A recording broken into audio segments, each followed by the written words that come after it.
Hello hallelujah. ആളുകൾ പറയുന്നു, ഈശോയ്ക്ക് എവിടെ നിന്നാണ് ഇത്ര ജ്ഞാനം?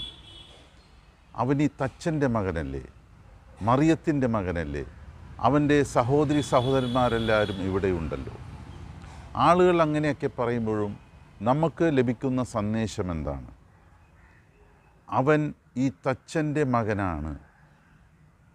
ഔസേപ്പിതാവ് ഈശോയുടെ വളർത്തു പിതാവാണ്. ഔസേപ്പിതാവ് ഈശോയെ വളർത്തിയതുപോലെ നമുക്ക് നമ്മുടെ ഹൃദയത്തിൽ ഈശോയെ വളർത്താൻ സാധിക്കുന്നുണ്ടോ? മറിയം ഈശോയെ ഉദരത്തിൽ വഹിച്ചതുപോലെ നമ്മുടെ ഹൃദയത്തിൽ ഈശോയെ നമുക്ക് വഹിക്കാൻ സാധിക്കുന്നുണ്ടോ? നമ്മൾ ഈശോയുടെ സഹോദരനോ സഹോദരിയോ ആണോ? ഇതാണ് നമ്മുടെ പ്രശ്നം. നമ്മൾ ശ്രദ്ധിക്കേണ്ട ഇത്രമാത്രം, ഈശോയെ നമ്മുടെ ഹൃദയത്തിൽ നമ്മൾ വഹിക്കുക. ഈശോയുടെ ആ നല്ല സ്വഭാവങ്ങൾ നമ്മുടെ ജീവിതത്തിൽ വളർത്തുക. സഹോദരനെ സ്നേഹിക്കുക.